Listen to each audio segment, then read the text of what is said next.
debe hacer la parte administrativa. Ahí fue donde quedamos la vez pasada y en este momento lo que vamos a hablar es de todo lo que radica como la parte presupuestal y financiera, que es muy pequeña, pero fundamental para que un museo pueda funcionar. Porfa, ¿podrías bajar?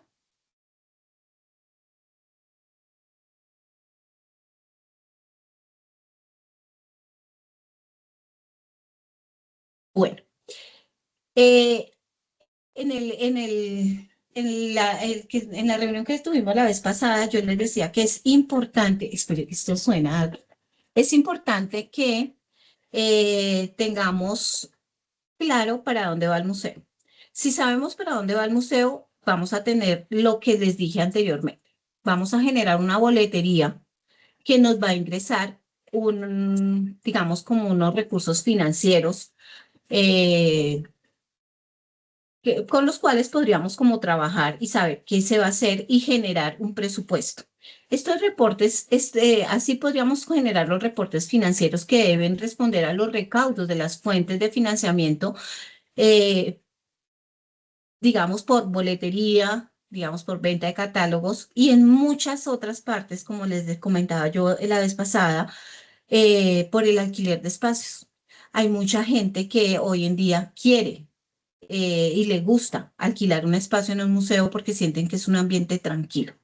Entonces, por ejemplo, ese también puede ser otra fuente de financiamiento. Crear una huerta, crear una especie como de un mercado campesino. Todo esto nos ayuda a generar ingresos y a su vez, pues, hacer un mantenimiento mejor del museo. Y eso atrae al público al público general, para que venga. Entonces, nosotros para poder mostrarle a la gente cómo son los ingresos financieros, tenemos que generar unos reportes. Estos reportes son para mostrar por qué ingresaron cada uno de ellos, que de pronto en algún momento lo piden los que tienen, digamos, recursos públicos, los que tienen recursos privados, obviamente, para tener un presupuesto. Se deben diseñar los reportes oficiales para el recaudo en efectivo. También debemos tener formatos para el manejo de las cajas menores, los recibos de comisiones. Bueno, para cada cosa debemos tener los reportes financieros. Y esto sería como el soporte contable, más bien para mirar cómo va día a día el manejo del museo. Si es digamos, como factible poder crear más fuentes de financiamiento o si solamente con las que tienen están bien. Esto generaría un soporte operativo. Para esto, el área financiera especial crea las actividades con las demás dependencias, porque el soporte operativo, eh, diciendo ya qué recursos tenemos, vamos a la parte y les decimos a ellos, bueno, se puede crear o no una exposición, se puede crear una restauración, podemos traer obras de arte aparte, pero todo esto va unido para poder decir como qué disponibilidad de recursos tenemos y poder sacar el soporte operativo y salir a operar con el museo que se tiene. Eh, Esto es digamos, como un engranaje entre todas las áreas, porque cada una pide lo que requiere para su funcionamiento. Entonces, dependiendo de todos esos reportes financieros, podemos llegar a un soporte operativo. Si no lo tenemos así, créanme que no lo van a lograr. Bajas, por favor, un poquito, María. Bueno, ya sabiendo que tenemos esa parte, llamémoslo como del soporte operativo, vamos a generar el presupuesto. ¿Cómo organizamos el presupuesto? Siempre los presupuestos se deben revisar, digamos, como vamos a hablar sobre todo, por ejemplo, del recurso público. Nosotros cuando tenemos recurso público, a nosotros nos dicen, le damos 10 pesos, 100 pesos. De esos 100 pesos, por favor, mire cómo los distribuye.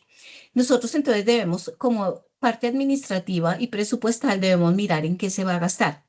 Y de ahí viene toda la parte operativa. Entonces decimos, vamos a tener exposiciones o vamos a tener restauración o vamos a tener personal para que haga todas estas áreas. Entonces es fundamental mirar con qué recurso humano se cuenta para poder contratar como trabajador independiente, ¿no? En los casos de las entidades públicas. En los casos de entidades privadas, pues si van a contratar a personal, ese personal ya iría muy diferente porque no sería personal, o sea, digamos, no, la contratación no va a ser como independiente, sino básicamente como dependiente, es decir, que va a tener como un personal de planta que va a depender del museo. Eh, nosotros en presupuesto debemos tener todos los factores. Si tenemos personal independiente, también debemos tener, saber que ellos van a generar comisiones porque deben ir a otras regiones en caso de que tengan que ir. Van a tener sus desplazamientos, sus viáticos, sus tiquetes. Entonces, toda esta parte la debemos cubrir y tenerla digamos, como en el área completamente destinados los recursos. También tenemos estos contratos que se van a hacer, debemos mirar si el presupuesto nos alcanza para cuánto tiempo. Es básico saber si lo vamos a ejecutar un presupuesto para el año o solamente para 6 meses o para 5 meses o mientras dure una exposición, dependiendo todo esto. También debemos cubrir todas las áreas de cultural, porque ahí sí se debe contratar a alguien que venga y dé la charla específica de la exposición o de las áreas que tenemos. Entonces, estos presupuestos siempre los debemos revisar a largo plazo, mediano plazo y largo plazo. Todo presupuesto tiene la característica muy bonita, que es que se pueden ajustar siempre y cuando no se salga del valor determinado. Si nos dieron un presupuesto para 100 millones de pesos, por tomar un ejemplo, debemos trabajar siempre en esa meta de 100 millones de pesos, pero la podemos mover.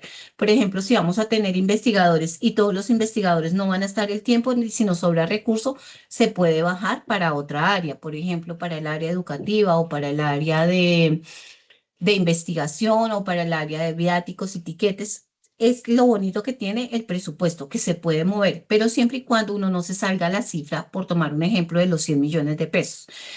Es así como se maneja el presupuesto y saber en qué tiempo lo van a ejecutar.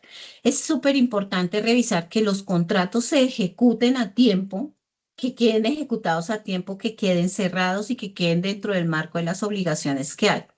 Cada presupuesto siempre se guarda como se resguarda lo que se hizo con ellos. Entonces, siempre se tiene para cada contrato un informe de actividades, el cual se debe guardar para soportar por qué se hizo, por qué se sacó ese presupuesto y cómo digamos, cómo quedó ejecutado cada una de las actividades con respecto al presupuesto.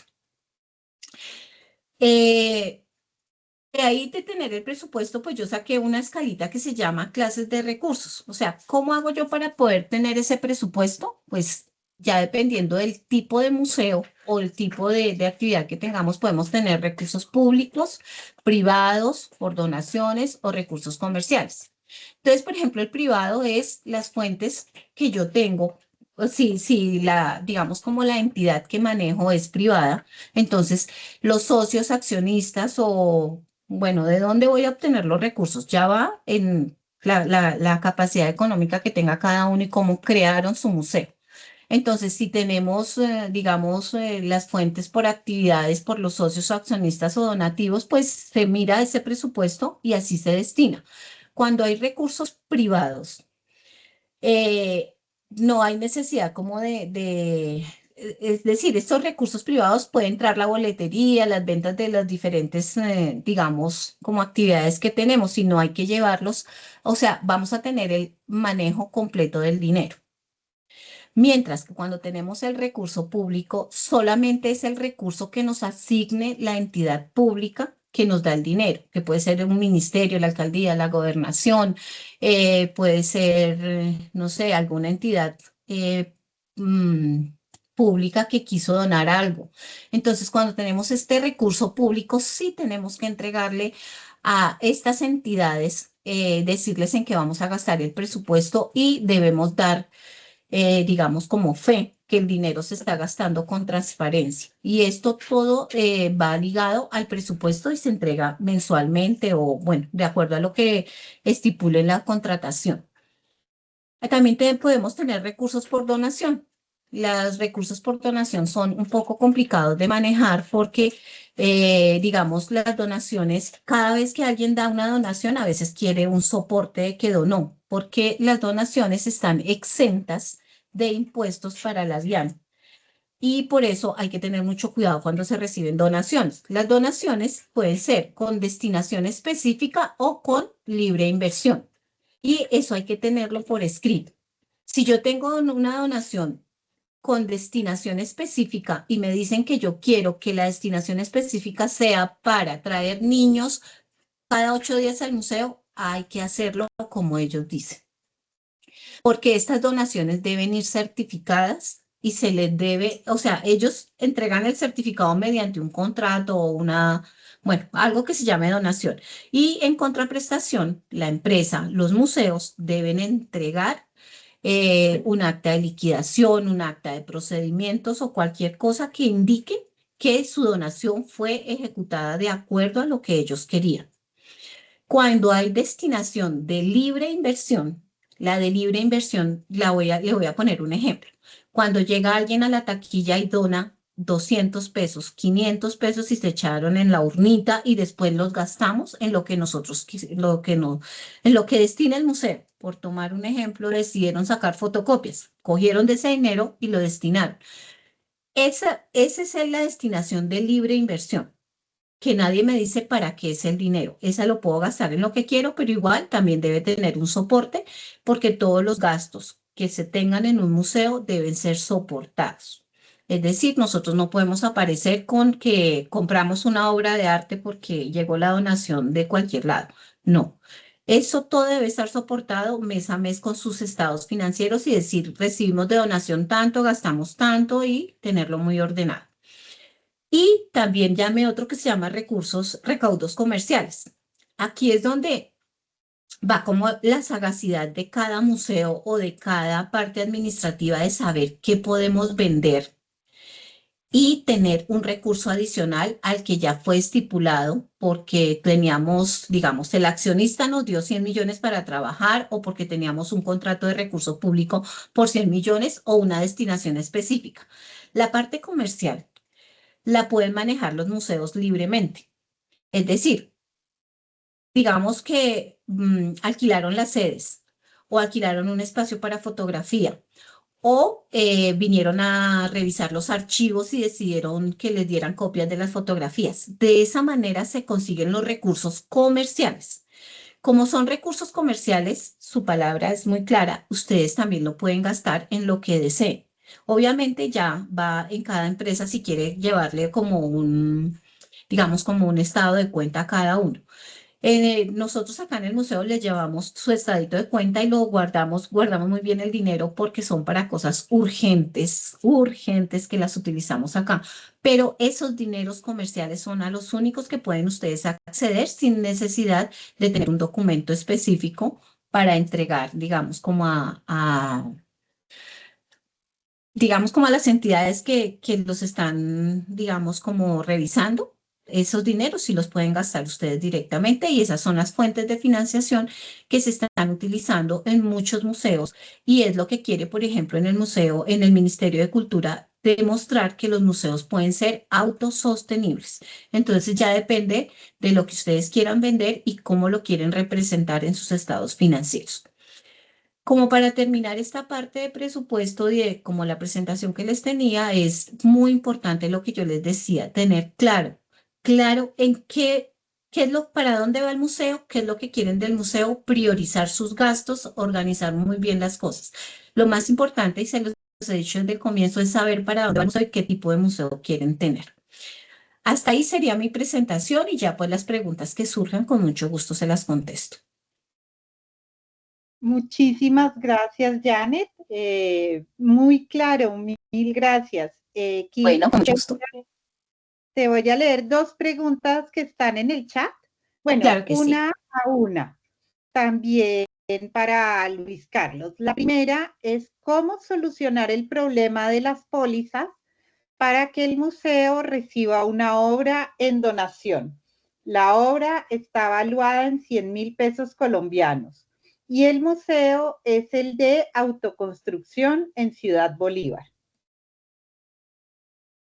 Hola María, es que en ese caso yo no creo que el problema sea el tema del avalúo y el valor. Es más un tema de jurídicamente cómo va a ingresar sabiendo que el Museo de la Ciudad Autoconstruida no tiene personería jurídica, sino que es un grupo de trabajo dentro del Instituto Distrital de Patrimonio Cultural. Entonces, va más, o sea, ahí la respuesta ahí no es el museo quien lo recibe, sino es el IDPC. Entonces, es un diálogo más entre jurídicos y administrativos, pero es un ejemplo claro a ver, muchas veces, por ejemplo, he visto casos de instituciones que prefieren realizar una compra, realizar un proceso de compra a mínima cuantía o de compra simbólica que recibir temas de donación, porque jurídica y administrativamente también hay un camino largo que hacer con relación a las donaciones. Mm, con relación al avalúo, el problema es si la institución acepta si la institución acepta el avalúo que está determinando la persona. Por ejemplo, aquí nos están dando un caso de un avalúo que son 100.000 pesos colombianos. Por el avalúo, por el monto y por el tipo de obra, eh, si uno da una buena discusión, una buena argumentación jurídica y administrativamente, se podría aceptar ese avalúo e ingresaría la donación. No habría problema y además, como es un avalúo pequeño, pues tampoco habría problema también para integrarlo dentro de las pólizas. El asunto es que todo ese procedimiento esté armonizado dentro de las instituciones. Instituciones que a veces tienen distintos niveles de jerarquía y que a veces es ahí donde se dificultan las cosas. No sé si la persona que hizo el comentario nos quiera complementar, si le estoy respondiendo, si respondemos la asesoría o si respondemos la asesoría en otro escenario. Aló, Jimena buenas. está. Realmente no entendí nada.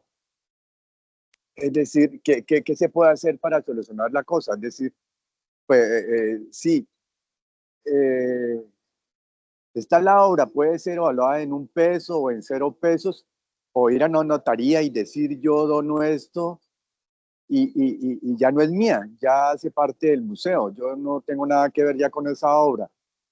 No sé cómo se hace, es decir, para que la obra entre al museo. Ellos me decían que porque Por no hay eso, pólizas, que quieren tener una póliza conjunta para todas las obras que hay en el museo. Pero hasta que tengan eso, quién sabe cuándo será. sí, señor Diego, si el museo no tiene la política de colecciones y de adquisición definida, no se la pueden recibir. Y es Ok, eso lo que le... si no tienen nada definido. Ok, bueno, Ahí gracias. Pues. está Jimena que está, quizás nos pueda apoyar, pero un segundo. Buenas tardes a todos y a todas. Bueno, en este caso de las pólizas es un tema, primero quisiera confirmar si me escuchan bien. Sí. Sí, te escuchamos bien. Ah, listo, perfecto. Entonces, bueno, respecto a las pólizas es importante definir como dos escenarios posibles. Uno, el mundo de las piezas de arte y otro con respecto a los bienes que no necesariamente son una obra de arte, pero por su valor histórico, simbólico o estético, son caracterizados y tienen una relevancia para ser parte y tener la connotación de una pieza en museo. Con respecto a las piezas de arte, como lo señalaba Janet, pues ya las aseguradoras tienen mucha experiencia y conocimiento con respecto al aseguramiento de ese tipo de piezas y no hay problema con las pólizas de ese tipo de obras de arte. El problema está un poco más en las piezas que tienen otro tipo de naturaleza, que son bienes que no son piezas de arte, que no son obras de arte, pero por su naturaleza hacen parte de las colecciones de los museos. En ese caso, entonces, pues es importante definir los que pueden llegar a tener una declaratoria de bien de interés cultural o los que no necesitan una declaratoria de bien de interés cultural. Cuando un bien tiene una declaratoria de bien de interés cultural, en ese momento deja de tener un precio porque se convierte en un bien inembargable, imprescriptible e inalienable. En ese caso, el avalúo funciona con fines de protección de la pieza y puede eventualmente a evaluarse con unos montos un poco inferiores para que no se eleven tanto los presupuestos de las entidades museales, que es un poco lo que señalaba Luis Carlos con respecto a la preocupación, porque cuando se eleva tanto el patrimonio de una entidad museal, pues eso puede generar, eso tiene implicaciones tributarias. Ahora bien, con los otros bienes, pues es necesario definitivamente que el avalúo se haga y con base en ese avalúo, entonces se debe tomar la póliza. Ahora bien, una cosa es la póliza y otra cosa es la propiedad o tenencia del objeto. Entonces acá decían, yo como artista o como persona natural quiero entregar un objeto al museo y quiero simplemente firmar la donación y ya. Efectivamente, en ese caso, por ejemplo, en el caso puntual que nos están señalando, entonces el trámite que sugiero que podría indicar que se debe seguir es el de suscribir el contrato de donación entre el artista y la entidad.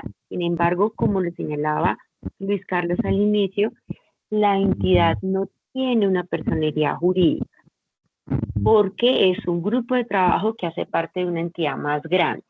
En este caso, entonces, el contrato de donación deberá suscribirse entre el artista o dueño de la obra con la entidad, en este caso el IDPC. Y estas entidades, IDPC, Ministerio de Cultura, suelen tener pólizas a todo riesgo y que cubren todos los bienes que ingresan al patrimonio de la entidad. Entonces, una vez se suscribe el contrato de donación, la pieza hace parte ya de los activos de la entidad y por lo tanto está cubierta dentro de las pólizas que tiene la entidad, en este caso el IEPC. Y la manera en la que ingresan es por medio del perfeccionamiento del contrato de donación y para el contrato de donación es necesario el avalúo, aunque el contrato de donación tiene por naturaleza que ser gratuito, y es importante señalar el avalúo de la pieza porque es con base en el avalúo que se certifique en el contrato de donación que posteriormente van a ser efectivas las pólizas que tiene la entidad con respecto a la pieza. Ahora bien, la decisión de si la pieza ingresa o no al museo es una decisión que sí debe corresponder a la política de colecciones de cada entidad museal. Quería como redondear la idea, no sé si hay alguna pregunta adicional o alguna precisión que sea necesaria. Es muy clara la exposición. Solamente una pregunta, ¿quién hace el avalúo? Depende del tipo de objeto y depende de si se trata de una pieza de arte, si se trata de un objeto. En este caso, como lo decía Luis Carlos, hay unas listas de personas que tienen acreditación para hacer los avalúos, que dependerá de la naturaleza del objeto. Ok, gracias. Muchísimas gracias, Jimena. Creo que esto responde también a la pregunta de Ángela Chantre, que dice, en la apertura de un nuevo museo para las donaciones de elementos que conformarán las colecciones, es necesario hacer avalúo. Entonces creo que también esa pregunta queda respondida. ¿Es así?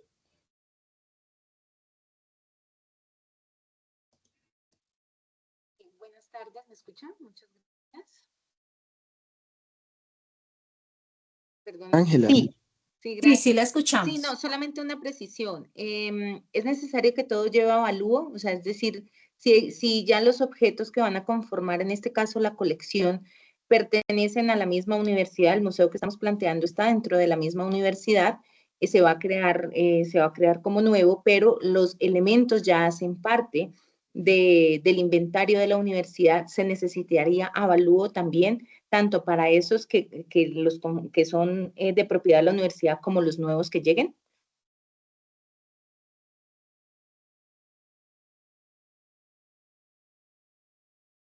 hola. Seguramente, Bueno, Luis, Sí. No, ¿contestas tú, Luis Carlos? tranqui, es que si ya Sí. están registrados en un inventario de una universidad, ya tienen que estar registrados con un valor. Entonces, usualmente lo que hacen es que se traslada el mismo o se mantiene el mismo valor que tienen dentro del registro del inventario eh, de la universidad. Ok, gracias. Y los nuevos sí necesitarían ya el avalúo, ¿cierto? Para las nuevas donaciones que ingresen de terceros. Sí, señora. Pero Jimena, Bueno, muchas gracias. es que yo lo que quiero que des en cuenta la dinámica que acontece. Lo primero es que es algo que nosotros estábamos interesados que pasara en el consultorio o que pase en el consultorio.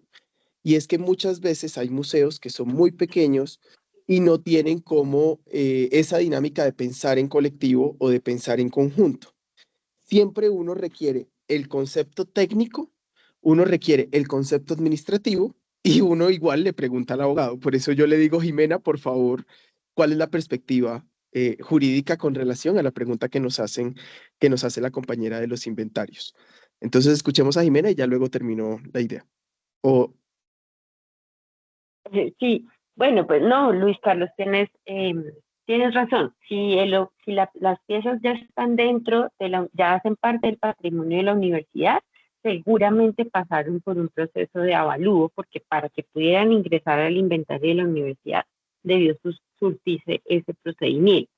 Ahora bien, la recomendación es que si se está formando un museo nuevo, en primera instancia se piense en una política de colecciones, porque la política de colecciones es fundamental, porque es la que va a determinar los derroteros y las líneas transversales sobre las cuales se van a tomar decisiones. ¿Mm? ¿Para qué?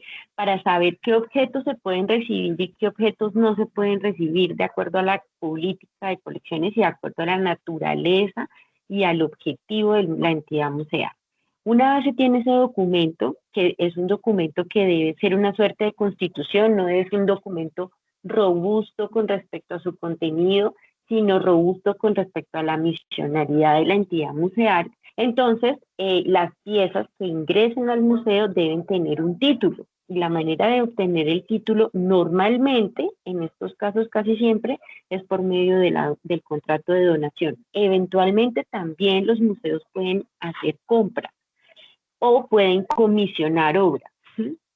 Entonces, la donación es cuando se quiere donar el objeto.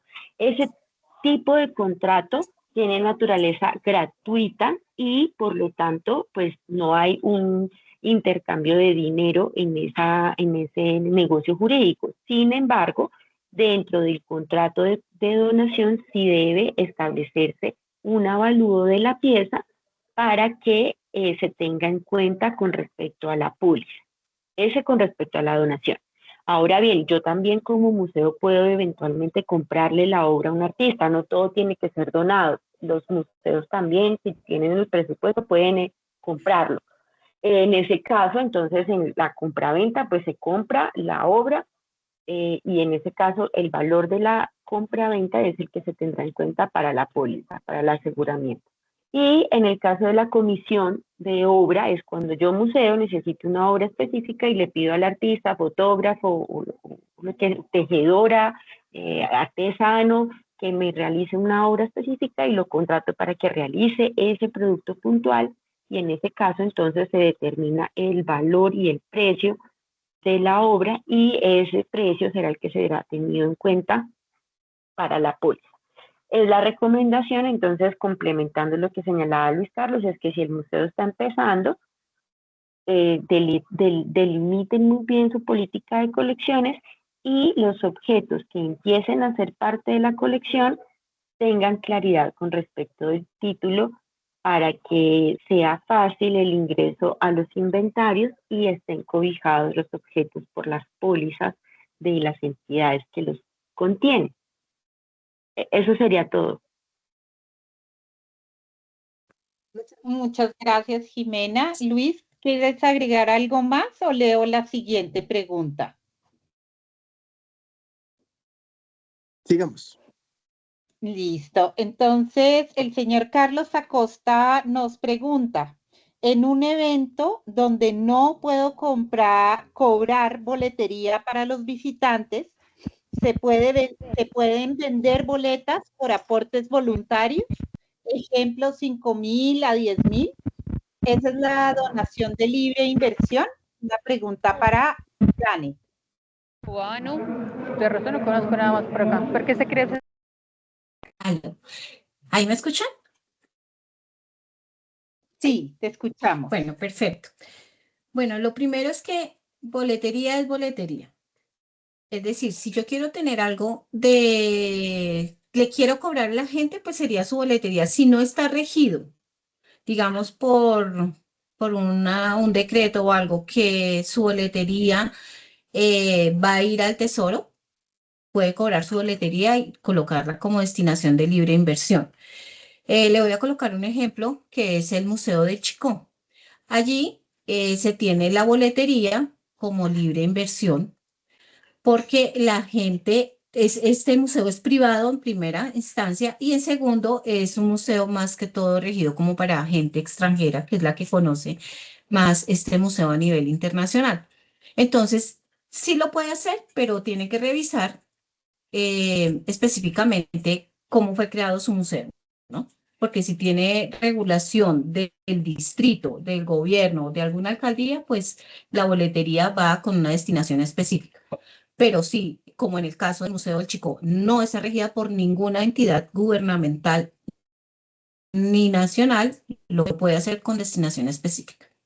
Y puede cobrar el valor de la boleta, obviamente de 5 a 10 mil pesos estaría bien. El Museo del Chico está cobrando 12 mil pesos por el ingreso de cada persona y la gente los paga con mucho gusto. Entonces ya lo puede hacer con destinación específica siempre y cuando revise cómo fue creado el museo. Ok, gracias por la explicación.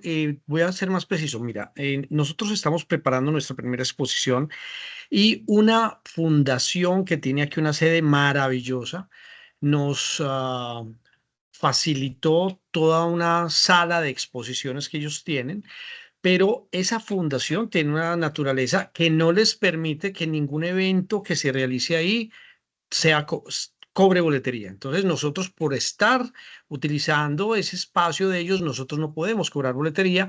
Y ayer en una reunión que tuvimos, una socia me decía, pero se pueden pedir donaciones voluntarias. Entonces eso es lo que yo quería saber, si pues no llamémoslo boletería, pero cómo poderlo transformar en que la persona que entre diga, ve, yo quiero colaborar con el museo y se reciben donaciones de 5.000 o de 10.000, y si nos das una donación de 5.000, pues te damos un botón, y si nos das de 10.000, te damos el botón y una calcomanía. Eso es lo que quería saber, porque todos aquí necesitamos ingresos, como lo dijeron ustedes mismos. Entonces quería saber si esa fórmula es válida. Aquí, por ejemplo, en los museos que tenemos dentro del Ministerio de Culturas, tenemos el valor de la boleta y hay un aporte voluntario, pero no puede ser de donación, tiene que ser un aporte voluntario. Entonces les tocaría a ustedes colocar como al ingreso una frase que diga, requerimos de un aporte voluntario para poder seguir con estas exposiciones. Bueno, alguna cifra, una frase así, pero eso sería un aporte voluntario, porque eso no sería donación. Donación es lo que la gente da sin necesidad de tener una tarifa. Entonces yo doy 10 pesos, 20 pesos, 50 pesos. Pero cuando voy a dar un aporte voluntario, entonces decimos, tenemos un aporte que va a estar entre los 1.000 y los 5.000 pesos. Ya usted decide lo que va a entregar, pero es aporte. Y va con una destinación que sería poder seguir con estas exposiciones o, bueno, no sé, ya ustedes mirarían cómo lo pueden determinar ahí. Muchas gracias. Con gusto. Muchas gracias, señor Carlos y Janet. Tenemos también otra pregunta ya sobre documentos para creación de museo. Entonces, la voy a dejar, señora Patricia, para un poquito más adelante. Si alguien quiere hacer alguna intervención, estamos atentos. O si no, podemos leer la pregunta de Patricia. María, a mí me gustaría terminar la idea que les estaba planteando en torno y también pues recordando cómo arrancamos la conversación del tema jurídico y administrativo como dos rieles sobre los cuales avanza la misionalidad institucional del museo, incluso cuando el museo no está constituido eh, oficialmente dentro de alguna institución. Porque al final de la historia, así nosotros no tengamos cámara de comercio, o al fin, o así nosotros no estemos constituidos, seamos un grupo constituido, al final siempre vamos a estar como sujetos en un estado-nación, supeditados a algunas leyes y algunas normas. Entonces, siempre debemos estar considerando eh, el principio de buena fe, el hacer las cosas bien, el tener una gestión lo más transparente posible. eh, Ahí hay un ejercicio y una responsabilidad muy importante con la comunicación y con la transparencia de la información y en el tema de siempre estar indagando esos dos ejes sobre los cuales estamos andando. ¿Qué dice la norma? Un poco el ejercicio que nos acaba de plantear Carlos Acosta es el ejercicio constante de lo jurídico y de lo administrativo que siempre tiene un tema que debe considerarse contextualmente, circunstancialmente y que debe orientar la decisión técnica del museo o la decisión misional del equipo del museo. Por ejemplo, algo tan sencillo como las fotografías de los niños y de las niñas dentro de nuestras actividades pedagógicas. Eso está reglamentado jurídica y administrativamente, la no exhibición de esos rostros de esos niños de las actividades pedagógicas sin el expreso consentimiento de los padres. Entonces, claro, uno dice, no, no va a pasar nada y muchas veces de verdad no pasa nada, pero uno debe ser consciente del riesgo que está asumiendo o no con ese tipo de acciones, porque si alguien quisiera a futuro a una organización sin ánimo de lucro que tiene un museo que expuso una fotografía de su hijo y no tiene el consentimiento, pues tendrá que hacer el debido proceso de defensa y pues no tener la documentación puede generar un riesgo para la persona natural o jurídica que esté en esta acción. Entonces, efectivamente, a la pregunta de si lo administrativo y lo jurídico puede ser burocracia o puede ser una traba o puede ser algo muy engorroso, sí, lo es un esfuerzo adicional, pero es un esfuerzo adicional que se debe realizar para evitar mayores, para, para facilitar el futuro, la documentación y para mantener el deber ser de la institucionalidad y responder a los mandatos normativos a los cuales estamos obligados como ciudadanos a responder. Entonces, sí considero que ese análisis constante, que si tenemos museos o instituciones pequeñas, mantengamos pequeños comités jurídicos administrativos para poner siempre en consideración los riesgos, los alcances, las limitaciones e incluso las oportunidades que genera este componente jurídico administrativo. Ese es el comentario que yo quiero hacer, que muchas veces suena como, pero eso no es claro, no hay una fórmula. No, no la hay que analizar cada caso a profundidad y yo creo que tanto Janet como Jimena podrían, pues, complementar este comentario también para ir cerrando si no hay más comentarios.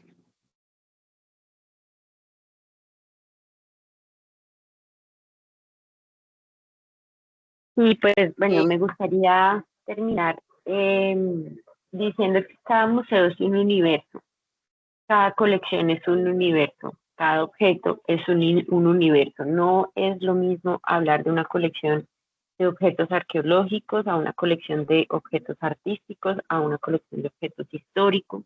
No es igual hablar de un museo que está ubicado en un bien de interés cultural a un museo que hace parte de una universidad, a un museo que es de naturaleza privada.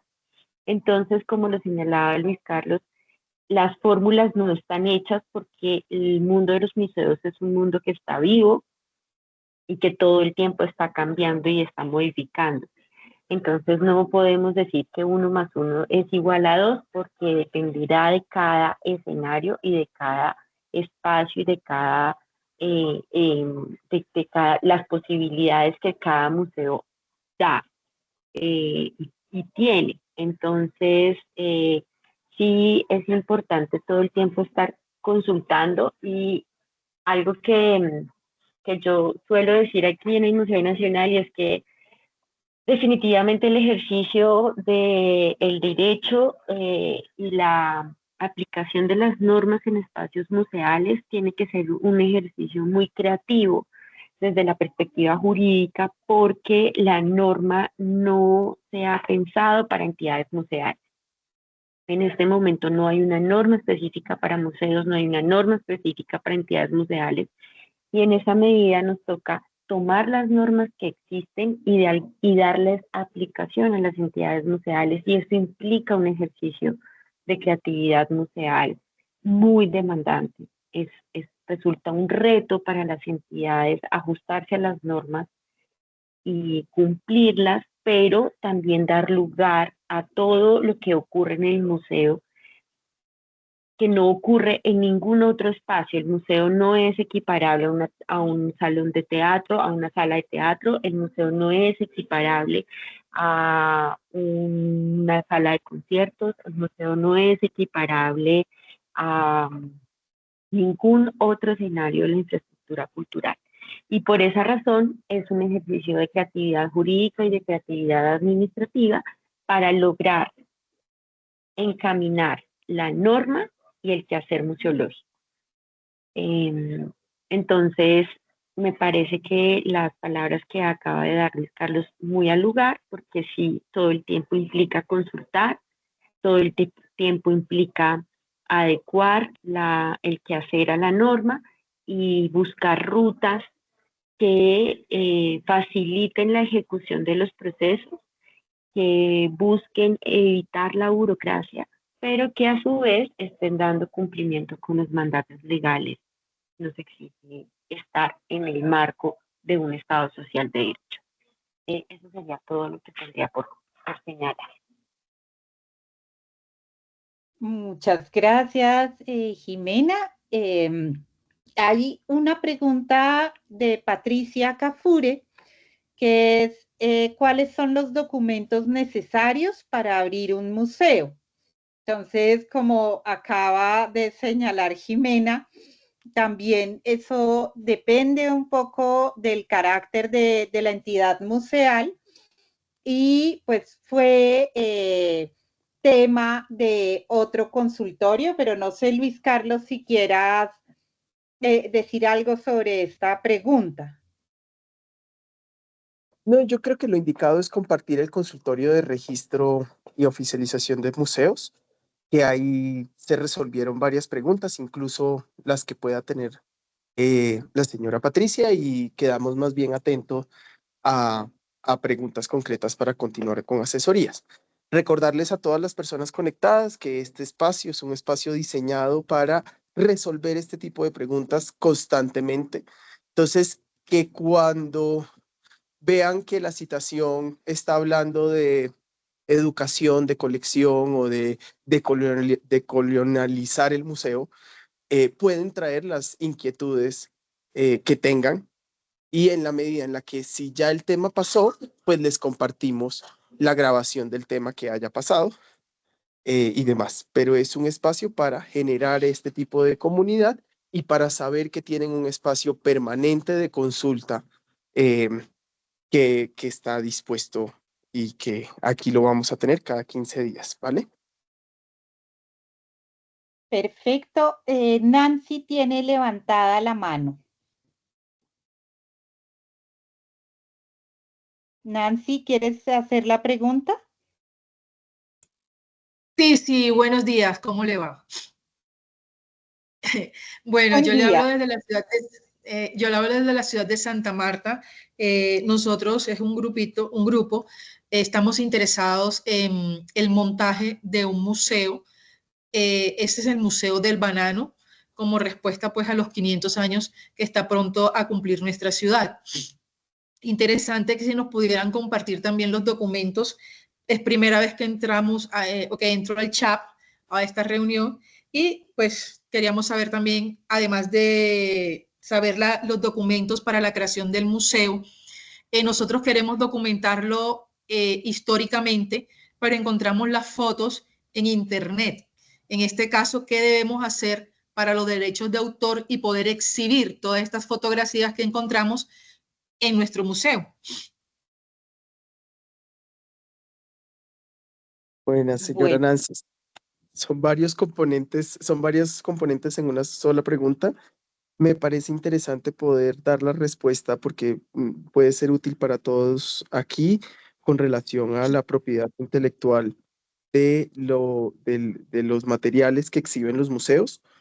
Debemos saber que hacer una exposición implica tener el derecho de exhibición de las obras y de las piezas. Por más que nosotros citemos la pieza y la pongamos, le pongamos de dónde es el origen, igual no es el deber ser. Entonces, sí, pues en este caso, si usted consiguió una pieza en internet, lo ideal es llegar hasta el contacto de quien tiene los derechos patrimoniales y poder efectuar con esa persona un acuerdo para llegar a tener los derechos de exhibición sobre esa pieza. Así sea una réplica o así sea una impresión, así no sea el original, debemos hacer ese ejercicio. Yo creo que estamos en deuda de una sesión de derechos y de propiedad intelectual. Pues ya la agenda de los consultorios será para allá, para la semana de julio, para el mes de julio. Y con relación a los temas de formación, también le podemos enviar la información porque ya eso se abordó en otro espacio. ¿Listo? Listo, muchas gracias. En el tema de derechos patrimoniales, ¿a qué entidad debería dirigirme? ¿La Biblioteca Nacional? No. Y me O sea, en el complementas. tema de los derechos patrimoniales, de pronto, ¿a qué entidad me puedo dirigir? Sí, pues a ver, como lo señalaba Luis Carlos, en este caso es importante precisar que con respecto a derechos de autor hay dos grandes perspectivas o dos grandes categorías más bien, los derechos morales de autor y los derechos patrimoniales. Los derechos morales son inembargables, son de ninguna manera puedo venderlos ni cederlos, de ninguna manera se pueden desconocer los derechos morales de autor. Lo que yo puedo hacer es con los derechos patrimoniales, puedo vender los derechos patrimoniales y negociar los derechos patrimoniales, porque los derechos patrimoniales sí son susceptibles de ser vendidos, comprados y negociados. En este caso, como lo señalaba Luis Carlos, el deber ser es buscar al propietario de las obras, de las piezas, de las fotografías, de las obras artísticas, sea cual sea la naturaleza de la pieza, y con ese dueño, con ese propietario, establecer un negocio jurídico de compra de la licencia para poder tener derecho sobre ese objeto o sobre esa foto o sobre esa reproducción, para tener la licencia de reproducción, para tener la licencia de exhibirlo, para tener la licencia de tener la fotografía en un catálogo, para tener la licencia de poder exhibirlo sin problema. Entonces, en este caso, no se debe acudir a una entidad específica, sino debo acudir y buscar y hacer una arqueología de quién es el propietario de la imagen o del objeto que yo pretendo reproducir en mi museo, para establecer con esa persona un negocio jurídico que ya dependerá del interés de ese propietario, si lo quiere hacer por medio de una compra-venta, un acuerdo gratuito. Eso ya digamos que es un escenario que se abre, pero sí debe hacerse con el propietario de la obra, Ahora bien, no necesariamente el propietario tiene que ser el que la realizó. A veces es quien tomó la fotografía, pero a veces quien tomó la fotografía ya la vendió y en esa medida deberá ser el propietario de los derechos con quienes se surta el negocio. Hay una serie de fotografías, hay una serie de materiales que por ya tener el autor, si falleció hace más de 80 años, eventualmente puede que ya sea una obra de dominio público y en esa medida no es necesario hacer un contrato con respecto a la licencia de uso de esa pieza o de ese material, pero de ninguna manera se pueden desconocer los derechos morales de autor. Entonces hay que identificar cada propietario, hay que identificar quién tiene la pieza, quién tiene el original y haciendo esa ruta establecer entonces cómo se puede llevar a cabo el contrato para la licencia de uso de la reproducción o de la fotografía o del video o de la canción, dependiendo de la naturaleza de la pieza o del objeto que se pretenda exponer. Bueno, muchas gracias. Excelente las respuestas. Entonces, sí, nos toca buscar porque es de referente a la época del banano, ¿no? Entonces, y todo lo que todo lo que tiene que ver con la historia del banano, de cómo ingresó y todo el tema de lo que sucedió en la zona bananera en el departamento del Magdalena. Entonces, son obras que sí ya tienen más de 20, de 30 años. Entonces, nos tocaría mirar la obra que sean de dominio público. Muchas gracias. Muchas gracias. Y Carlos Acosta tiene una pregunta y con eso cerramos. Gracias, gracias. Bueno, primero, darles las gracias por este espacio. Pues nosotros que estamos pues en todo este tema de creación del Museo de Rock Medellín, de Muro, esto ha sido fundamental y no conozco a mis compañeros, pero yo creo que estamos todos en las mismas. Esto ha sido una luz, un faro y pues eternamente agradecidos por este acompañamiento. Segundo, mm, ahorita en una de las diapositivas, entonces, nos mostraban, bueno, ustedes pueden tener ingresos por espacios, por recursos públicos, por recursos privados. Bueno, entonces, el tema del recurso público. Yo ahí les pediría, porque ya hoy se acabó y no sé si ya lo van a tocar más adelante, no, a mí personalmente me gustaría venderles esta idea, es que ustedes como que se pusieran un poco en los zapatos de nosotros con el tema de dónde encontrar los recursos, porque es que yo, por ejemplo, he ido ya 3 veces a la Secretaría de Cultura de Medellín y 3 veces que he perdido la ida porque me ponen a hablar con una persona, a hablar con otra y con otra y no he podido tener respuesta de, venga, ¿con quién es que me tengo que sentar a hablar? Entonces ustedes que son las que manejan todo y que saben todo, como que nos dijeran, vea, los recursos, si ustedes tienen un museo nuevo y necesitan recursos, lo primero que tienen que hacer es hablar en Secretaría de Cultura Municipal con tal área y con tales personas. Y aquí están los teléfonos y los emails. En la Secretaría Departamental hay un área que es esta y tal. A nivel de ministerio es esta y tal. A nivel de las páginas donde están las convocatorias, estén pendientes de este link y de este link y de este link. A nivel internacional les podemos guiar con esto o ayudar con esto. Porque listo, sí, vienen recursos públicos, pero entonces uno dice, sí, pero ¿por dónde? ¿Cierto? Entonces me gustaría saber si proponerles que más adelante nos pudieran dar como una especie de manual de coquito o manual para dummies de cómo escarbar en las áreas adecuadas todo el tema de la búsqueda de los recursos, ¿cierto? Y la última es una pregunta. Nosotros pues ya estamos a punto de tener el registro en Cámara de Comercio, el registro de marca, y somos un museo que se va a llamar Muro, Museo Rock Medellín. En las actividades que nosotros hagamos, como exposiciones y todo, Saicoasimpro, pues que son muy famosos, ellos hay que pagarles temas a Saicoasimpro cuando son eventos culturales y ¿cómo es el tema ahí? Y listo, mil gracias. Muchas Bueno, gracias. Carlos. Ay, qué pena, Janet. Bueno, Dani, y luego de pronto Daniela Saldarriaga podría intervenir para la otra pregunta de Carlos. Yo le voy a contestar a Carlos la pregunta sobre Saicoasimpro. Sí toca pagar. Lamentablemente es el costo más alto que puede tener cualquier acto público que interprete canciones, poemas, recitales que tengan derecho de autor. Deben hacer un acercamiento a Saicoasimpro para hacer la negociación y cuánto les va a cobrar.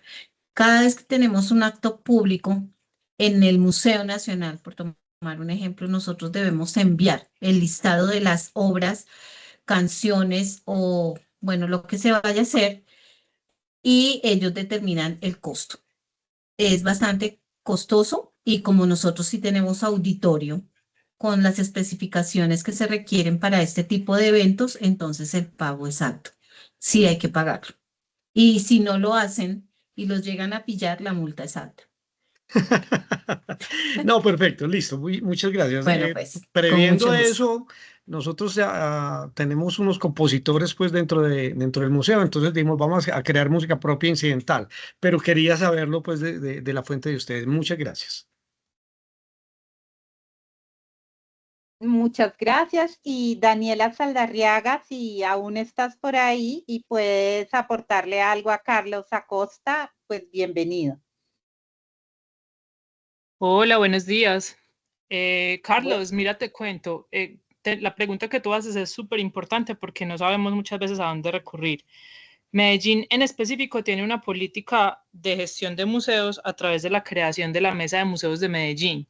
Te voy a compartir el link a través del chat y ahí puedes como consultar cómo funciona bien la mesa y te voy a compartir el contacto de Manuela Sanín Ortiz, que es la coordinadora de la Mesa de Museos, y el contacto de David, se me acaba de olvidar el apellido, que es el representante del sector de museos ante el Consejo Municipal de Patrimonio, para que tengas esos dos contactos que te puedan ayudar a visibilizar como la propuesta. Perfecto, mil gracias. Vale.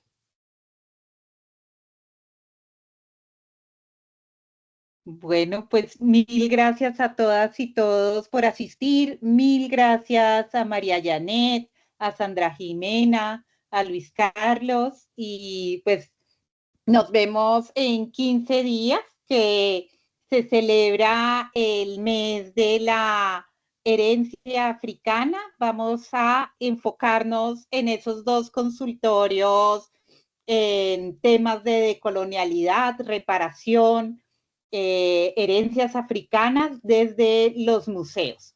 Recuerden que les dije que íbamos a tener unos temas operacionales, como operativos, y otros temas más de contenidos, o creo que en ese momento usé la palabra temas poéticos. Aunque en este caso pues es un tema duro y muy importante también para los museos, para trabajar sus contenidos desde nuevas perspectivas museológicas. Entonces, Patricia Cafure nos dice, por favor, tengan en cuenta nuestras sugerencias de temas para próximos consultorios. En el formulario de asistencia y contacto hay un espacio también en el que pueden sugerir.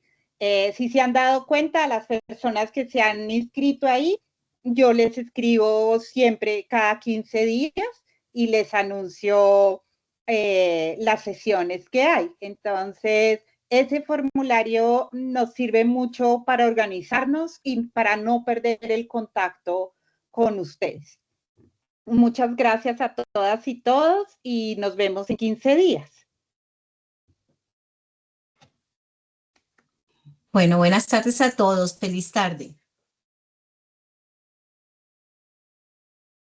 Hasta pronto. Hasta pronto, feliz tarde. Muchas gracias. Gracias. Muchas gracias a todos.